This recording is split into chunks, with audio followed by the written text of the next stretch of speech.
Lundi dernier, mon plus grand défi, c'était de ne pas carboniser mon petit déjeuner. Je parle d'un simple œuf au plat. Un seul. Résultat, la poêle a fini noire, l'alarme incendie a chanté à tue-tête et j'ai mangé des céréales à même la boîte, vaincu par un œuf. Aujourd'hui, je suis le champion d'une reine extraterrestre qui pense que je suis le seul espoir de l'univers. Et très honnêtement, je crois qu'elle s'est complètement plantée. Voilà ce qui s'est passé. Lundi dernier, mon plus grand défi, c'était de ne pas carboniser mon petit déjeuner. Je parle d'un simple œuf au plat. Un seul. Résultat, la poêle a fini noire, l'alarme incendie a chanté à tue-tête et j'ai mangé des céréales à même la boîte, vaincu par un œuf. Aujourd'hui, je suis le champion d'une reine extraterrestre qui pense que je suis le seul espoir de l'univers. Et très honnêtement, je crois qu'elle s'est complètement plantée. Voilà ce qui s'est passé. Avant l'arrivée de la reine, qu'on va appeler Igonia pour que ce soit plus simple, ma vie était d'une banalité à faire pleurer. Je m'appelle Léo. J'avais un appart qui sentait un doux mélange de renfermé et de déception, une plante verte en plastique qui collectionnait la poussière comme personne, et un boulot. Ah, le boulot. J'étais spécialiste en optimisation de données pour une boîte qui vendait des chaussettes à motif de légumes. En gros, je passais 8 heures par jour à fixer des tableaux Excel, à me demander si le monde avait vraiment besoin de chaussettes brocoli, et à lutter pour ne pas m'endormir sur mon clavier. Mes ambitions ? Réussir à monter un meuble IKEA sans qu'il reste une vis mystère à la fin, et peut-être, un jour de folie, essayer une nouvelle marque de café. Ma vie sociale, c'était le désert, avec quelques cactus amicaux que j'arrosais par SMS de temps à autre. Le week-end, je devenais un explorateur intrépide des catalogues de streaming, un conquérant des pizzas surgelées et un maître incontesté dans l'art de ne rien faire. Le soir où tout a basculé, j'étais justement en pleine bataille. Mon ennemi, une commode modèle Fialbo. Mon arme, une clé Allen et un mode d'emploi qui semblait avoir été traduit du suédois au klingon, puis au français. J'étais assis par terre, en short et t-shirt, au milieu des planches, des sachets de vis et de mon propre désespoir. La vis C refusait obstinément d'entrer dans le trou 7B, et je commençais sérieusement à croire à une conspiration mondiale des fabricants de meubles. C'est à ce moment précis, alors que j'étais à 2 doigts de tout laisser tomber pour faire un feu de camp imaginaire avec les planches au milieu de mon salon, que la lumière du plafonnier a clignoté. Puis s'est éteinte. Mon premier réflexe, ça n'a pas été la peur, mais l'agacement. Super, ai-je marmonné. Une panne de courant. Il manquait plus que ça. Je me suis levé pour attraper mon téléphone, et là, je me suis figé. Par la fenêtre, le ciel n'était pas noir. Il était d'un violet intense, zébré d'ondulations vertes, comme une aurore boréale sous stéroïdes qui aurait fait une escale au-dessus de ma banlieue. Un silence de mort était tombé sur le quartier. Plus un chien, plus une voiture. Rien. Juste ce silence pesant et ce ciel psychédélique. Et puis, un son. Un bourdonnement grave, une note si basse qu'elle ne frappait pas mes oreilles, elle faisait vibrer mes os. Lentement, un truc immense a commencé à descendre des nuages. Ce n'était pas un vaisseau comme dans les films, tout en métal et lumière bleue. C'était autre chose. On aurait dit une cathédrale gothique qui aurait fusionné avec une boule à facettes géante. Des flèches de cristal noir et des dômes scintillants tournaient sur eux-mêmes dans un silence majestueux et parfaitement absurde. Le bourdonnement s'est fait plus fort, et une colonne de lumière blanche et douce a jailli du dessous de l'engin, passant à travers le toit de mon immeuble comme si c'était du beurre. La lumière a tout inondé, me clouant sur place. Et au milieu de ce faisceau, une silhouette a commencé à apparaître. Elle était immense. Au moins 3 mètres de haut. Sa forme était vaguement humaine, mais la comparaison s'arrêtait là. Sa peau ressemblait à de l'obsidienne polie, parcourue de circuits qui pulsaient d'une lumière dorée. Elle avait 4 bras fins, terminés par des mains à 6 doigts longs comme des aiguilles. Son visage était un masque lisse, sans traits, à l'exception de 2000 petites facettes qui brillaient comme des yeux de diamant. Sur sa tête, une couronne faite non pas de métal, mais d'étoiles miniatures en orbite, créant une sorte de galaxie personnelle et follement kitsch. C'était la reine Zigonia. Elle a penché ce qui lui servait de tête vers moi. J'étais là, petite chose pathétique en short, au milieu des ruines de ma commode. Un silence s'est étiré, si tendu que j'ai cru que l'air allait se briser. Puis, une voix a résonné, pas dans la pièce, mais directement dans ma tête. Une voix de femme, riche, ancienne, et qui débordait d'un ennui cosmique. Humain. J'ai essayé de répondre, mais le seul son qui est sorti était un couinement pathétique. Nous avons observé ta planète. Une nurserie bruyante et chaotique. Un échec biologique plutôt amusant. Mais parmi les milliards d'êtres insignifiants qui la peuplent, une anomalie a été détectée. Toi. Moi. J'ai regardé autour de moi. Elle parlait peut-être à la plante en plastique. Elle avait sûrement plus de potentiel que moi. J'étais le type qui, par distraction, mettait du sel dans son café au moins une fois par mois. L'anomalie qui avait réussi à se coincer la main dans une boîte aux lettres en voulant récupérer une pub. La reine a flotté vers moi, ses pieds ne touchant jamais mon parquet bon marché. Un de ses bras s'est levé et un doigt long et scintillant s'est pointé sur ma poitrine. Tu as été choisi, Léo. Tu seras mon champion. Tu affronteras les épreuves sacrées et prouveras que mon choix est le bon. Le destin de plusieurs civilisations repose sur tes épaules. Le choc a laissé place à une panique glaciale. Champion, épreuve, civilisation. J'ai fini par articuler quelques mots, la voix tremblante. Vous devez faire erreur. Je suis personne. Je sais à peine faire cuire un œuf. Je suis même pas fichu de monter une commode. Regardez. J'ai bafouillé en montrant le bazar autour de moi. La reine a eu un mouvement qui tenait du haussement d'épaules galactique. Tes compétences en menuiserie ou en cuisine sont sans la moindre importance. Mon choix est fait. Ta première épreuve commence maintenant. Avant que je puisse dire un mot de plus, le monde s'est dissous. La lumière blanche m'a avalé, et j'ai eu la sensation de tomber à une vitesse folle à travers un tunnel d'étoiles. La dernière pensée qui m'a traversé l'esprit avant que je m'évanouisse n'était pas la peur de mourir ou le destin des civilisations. C'était, mince, j'ai laissé la porte du frigo ouverte. Je me suis réveillé sur un sol froid et lisse qui ressemblait à du marbre liquide. L'air sentait l'ozone et le sucre brûlé. J'étais dans une salle gigantesque, si grande que les murs se perdaient dans une brume lointaine. Le plafond était un dôme transparent donnant sur un balai de nébuleuses roses et de soleils jumeaux. Au centre, sur un trône de cristal flottant, la reine Zigonia. Elle me fixait, ses milliers d'yeux brillants d'impatience. Champion, sa voix a résonné dans mon crâne. Ton prédécesseur, un seigneur de guerre cathare à 4 bras, a échoué. Il a tenté de résoudre le puzzle du Nova Cube en le frappant avec sa hache à plasma. C'était décevant. Prouve-moi ta valeur. Montre-moi que tu es plus qu'un primate à peine évolué. Ta première épreuve est simple. Nourris ta souveraine. Devant moi, un piédestal a surgi du sol. Dessus, une collection d'objets qui n'avaient rien à faire là. Il y avait un œuf, oui, mais de la taille d'un ballon de rugby, avec une coquille iridescente qui changeait de couleur à chaque seconde. À côté, un bol rempli de cristaux de sel qui flottait en émettant une douce mélodie. Et enfin, une plante qui ressemblait à un bouquet de fougères bleues électriques, sauf que ses feuilles se tortillaient et claquaient doucement, comme si elles cherchaient à mordre. Nourris ta souveraine. La phrase la plus terrifiante de ma vie. J'ai repensé à ma poêle carbonisée. C'était une blague. Une blague cosmique à mes dépens. Avec ça. J'ai demandé, en désignant ces ingrédients de l'enfer. Ce sont les ingrédients les plus fins de la galaxie d'Andromède du Sud, a répondu la reine, d'un ton qui laissait entendre que j'étais le dernier des idiots. L'œuf d'un phénix lunaire, le sel chantant de Xylo, et la menthe psychique de Flareon. Prépare-moi un mets digne de ma grandeur. Tu as une rotation. Je ne savais pas ce qu'était une rotation, mais j'ai deviné que je n'avais pas toute la journée. La panique montait. Comment j'étais censé cuisiner avec ça? Pas de poêle, pas de feu, rien. J'ai décidé d'y aller par étapes. L'œuf.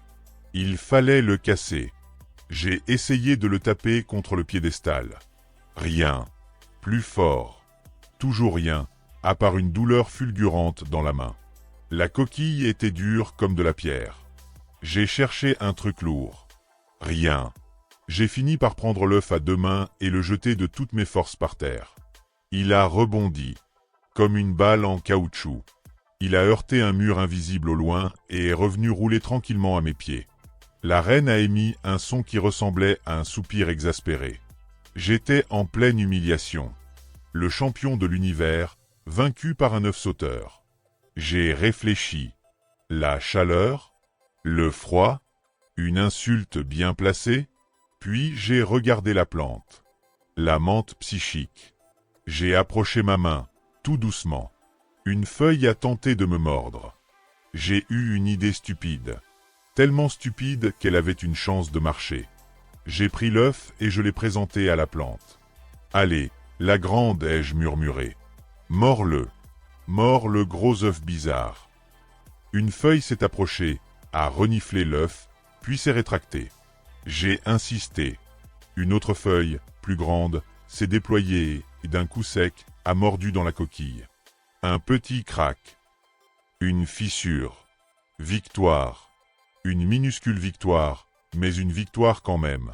J'ai réussi à agrandir la fissure et à verser le contenu dans le bol de sel flottant. Le jaune était une sphère d'argent liquide, et le blanc une gelée transparente pleine de petites lumières. Au contact du sel chantant, la mélodie est passée d'une douce berceuse à un solo de heavy metal assourdissant. Le mélange s'est mis à fumer et à bouillonner violemment. La menthe psychique, excitée par le bruit, s'agitait dans tous les sens. J'ai paniqué. J'ai arraché quelques feuilles et je les ai jetées dans le bol, en espérant calmer le jeu. Grave erreur. Le mélange a explosé. Pas une grosse explosion, juste un pouf qui m'a couvert d'une bouillie violette et fumante. Ça sentait l'herbe coupée et les circuits grillés. J'étais couvert de ce truc gluant. J'avais échoué. J'avais transformé les ingrédients les plus fins de la galaxie en une bouillie dégoûtante. J'attendais la sentence. L'annihilation, sans doute. Je me suis laissé tomber par terre, couvert de honte et de mixture violette. Mais la reine ne m'a pas désintégré. Un de ses longs doigts s'étendus, a pris un peu de substance sur mon front et l'a porté à son visage sans trait. Long silence. Fascinant, a-t-elle finalement dit. Sa voix n'était plus ennuyée, mais intriguée. En combinant l'agent de liaison du phénix avec les fréquences soniques du sel et le catalyseur neuroactif de la menthe, tu as créé une réaction en chaîne exothermique totalement inédite. Tu n'as pas cuisiné. Tu as synthétisé un nouveau type de biocarburant instable. Personne n'avait jamais pensé à faire ça. Personne n'avait jamais été assez incompétent pour essayer. Elle m'a regardé, et pour la première fois, j'ai cru voir une lueur d'approbation dans ses yeux. Tu as raté l'épreuve de manière si spectaculaire que tu en as réussi une autre, bien plus complexe. Ta stupidité est déconcertante. Passe à la suite. Et le sol sous mes pieds s'est à nouveau dissous. J'ai atterri sur une estrade flottant au milieu d'un vide rempli de nébuleuses. De chaque côté, 2 délégations. À ma gauche, les gloobs, des êtres de gelée bleue transparente, de la taille d'un frigo, avec des organes lumineux qui flottaient à l'intérieur. À ma droite, les flargues, des tas de linges orange avec des dizaines de petits bras qui s'agitaient partout. Ils sentaient la cannelle. La voix de la reine a retenti, avec la patience d'une prof à bout de nerfs. Champion. Voici les ambassadeurs des gloobs et des flargues. Ils sont en guerre depuis 3 cycles pour le moule sacré de Glart. Ton épreuve, négocier un traité de paix. Attention, aucune de ces espèces ne parle. Elles communiquent uniquement par la danse interprétative. J'ai regardé les gloobs. L'un d'eux a vibré, puis a projeté un peu de sa gelée par terre. J'ai regardé les flargues. L'un d'eux s'est mis à tourner sur lui-même en agitant ses bras, créant un courant d'air à la cannelle. C'était une caméra cachée. C'était la seule explication. Le sort de milliards d'êtres dépend de toi, a ajouté la reine, juste pour mettre la pression. Les gloobs ont commencé. L'ambassadeur s'est aplati, puis s'est reformé en tour, avant de s'étaler sur le sol comme un flanc. J'ai tenté de traduire. Leur civilisation est grande, la tour, mais ils sont tristes de la situation, le flanc. Ça se tenait. Autour des flargues. L'ambassadeur a fait des bonds rapides, en tendant 2 bras vers le ciel. Puis, il s'est roulé en boule en imitant le bruit d'une explosion. Qu'est-ce que ça voulait dire? On est plein d'énergie et on va vous faire sauter si vous ne rendez pas le moule? La diplomatie, c'était pas mon truc. Les 2 camps se sont tus et se sont tournés vers moi. Ils attendaient ma réponse. Je devais leur répondre en dansant. Moi, le type qui a la grâce d'une armoire qui dévale un escalier. Mon seul mouvement de danse, c'est le je me balance d'un pied sur l'autre en priant pour que personne ne me regarde. Panique totale. J'ai improvisé. Je devais montrer que je comprenais. J'ai d'abord essayé d'imiter le gloob, en m'ondulant bizarrement. J'avais juste l'air d'avoir une crampe d'estomac. Puis j'ai imité le flaarg, en sautant sur place les bras en l'air. J'ai dû sauter un peu trop près du bord. Mon pied a glissé dans le vide. J'ai perdu l'équilibre. Pour ne pas tomber, j'ai agité les bras dans un moulinet de pure panique, mes jambes partant dans tous les sens. J'ai fini par tomber en arrière, atterrissant lourdement sur les fesses, avant de rouler sur le côté en position fétale, symbole de mon humiliation. Un silence de mort. J'avais encore échoué, et en plus, je m'étais ridiculisé. Mais là, un truc inattendu s'est produit. L'ambassadeur Gloob a émis une série de bulles joyeuses. Il a reproduit ma chute au ralenti. Le moulinet des bras, la chute, tout. Puis l'ambassadeur Flaarg a fait pareil. Ensuite, ils se sont approchés. Le Gloob a tendu un bout de gelée. Le Flaarg a tendu un bras. Ils se sont touchés. La voix de la reine a vibré dans ma tête, pleine d'un étonnement sincère. Incroyable. Absolument incroyable. Quoi? Qu'est-ce que j'ai fait? J'ai pensé, toujours par terre. Ta danse, ta chute grotesque. Dans la culture Gloob, un moulinet des bras signifie je renonce à toute attaque. Chez les Flaarg, tomber sur le dos est le geste ultime de confiance. En combinant les deux de manière si pathétique, tu as accidentellement exécuté la danse de la trêve absolue, un rituel mythique que les deux espèces croyaient perdu. Tu leur as signifié que leur conflit était futile. Ils viennent de signer l'accord de la chute maladroite, qui met fin à la guerre. J'étais sans voix. J'avais sauvé des milliards de vies en étant un danseur épouvantable. Ton incompétence est une forme d'art, a conclu la reine. Poursuis. Et le décor a disparu. L'épreuve suivante était différente. Pas d'aliens, pas de cuisine. Je me suis retrouvé dans le couloir de mon ancien lycée. L'odeur de craie et de désinfectant m'a sauté aux narines. C'était trop réel. Bienvenue dans le panopticon de l'âme, champion. La voix de Zigonia était plus froide. Cette épreuve teste ta résilience. Tu es dans une simulation basée sur tes propres souvenirs. Un labyrinthe de tes peurs et de tes humiliations. Pour sortir, trouve la vérité. Et sache que je vois tout. Le couloir était vide. J'ai pris à gauche. Je me suis retrouvé dans la salle de conférence de mon boulot.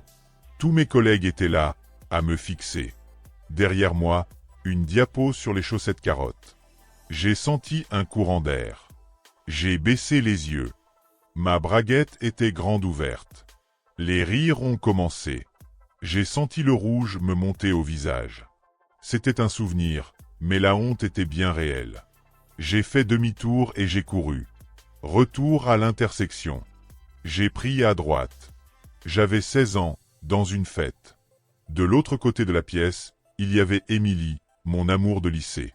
La simulation a rejoué la scène avec une fidélité cruelle. Mon bafouillement, sa grimace de pitié, et son « Oh, Léo, t'es gentil, mais non ». Le souvenir m'a frappé en plein cœur. J'ai encore fui. Le labyrinthe continuait comme ça. Chaque chemin menait à un de mes échecs. Le jour où j'ai inondé la salle de bain, la fois où j'ai cassé le nain de jardin du voisin avec un skateboard, mon premier entretien où j'ai renversé mon café sur le recruteur. Chaque souvenir était un mur. J'ai couru pendant des heures, de plus en plus désespéré. J'étais épuisé mentalement. La voix de la reine revenait sans cesse. La fuite est indigne, champion. Finalement, à bout de force, je me suis effondré. J'étais de retour dans le couloir du lycée. La porte du bureau du proviseur était entr'ouverte. Je savais ce qu'il y avait derrière. Le souvenir de ma convocation après avoir déclenché l'alarme incendie en cours de bio. Je n'avais plus la force de fuir. Et alors, je me suis dit, oui, j'ai déclenché l'alarme. Oui, j'ai eu l'air d'un idiot. Oui, j'ai eu une braguette ouverte, j'ai été rejeté, j'ai raté des entretiens. C'est moi. C'est la somme de tous mes ratages. Lentement, je me suis relevé. Au lieu de fuir, j'ai marché vers la porte du proviseur et je l'ai ouverte.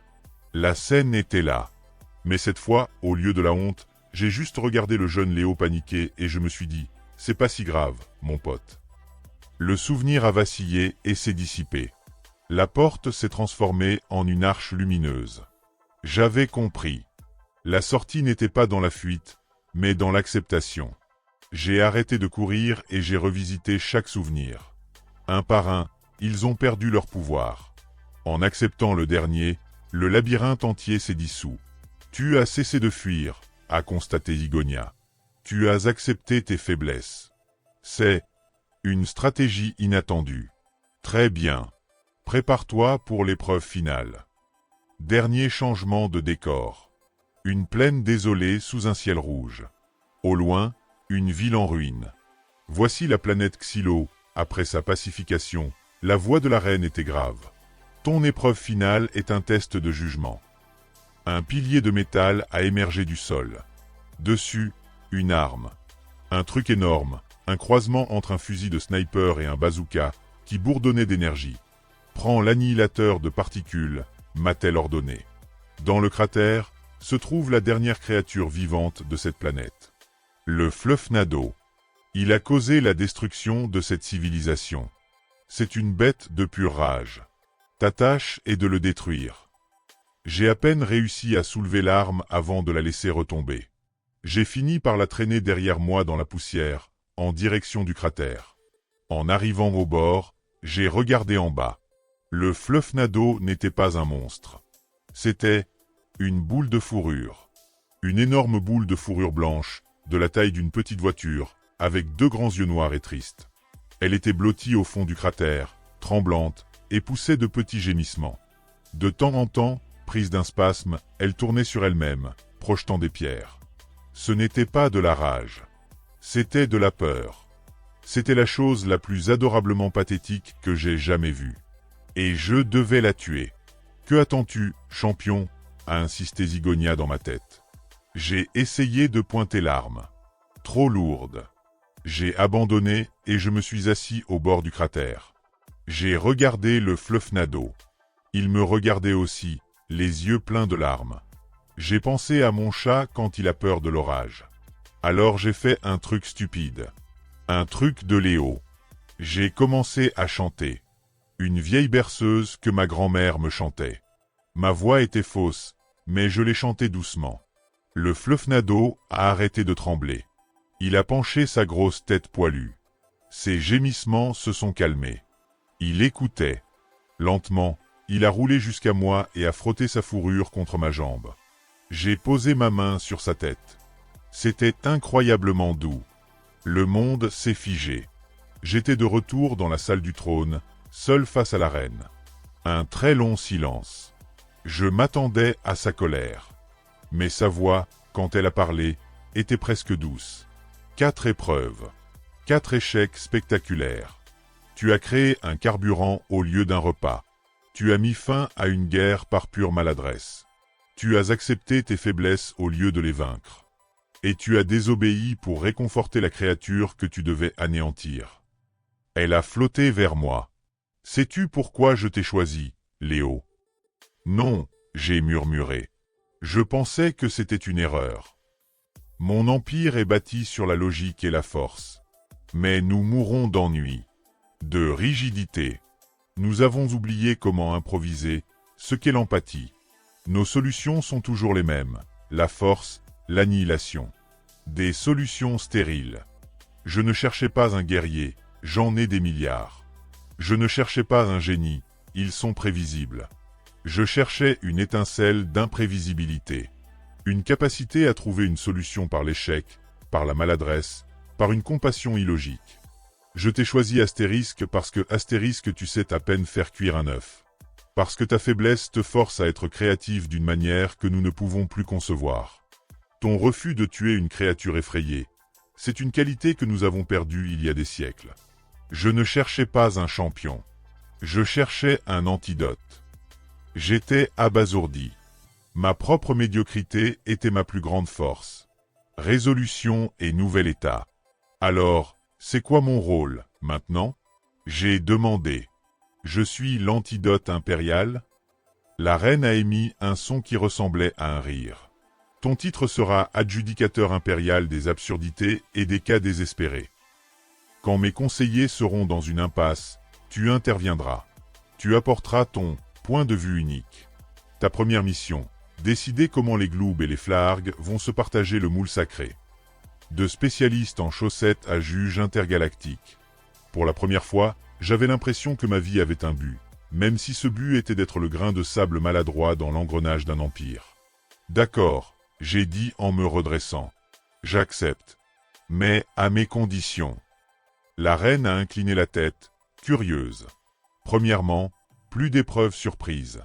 Deuxièmement, je veux des modes d'emploi, en français. Troisièmement, j'ai mes week-ends. Et quatrièmement, est-ce que je peux avoir une vraie plante dans mon bureau? Une qui n'essaie pas de me mordre?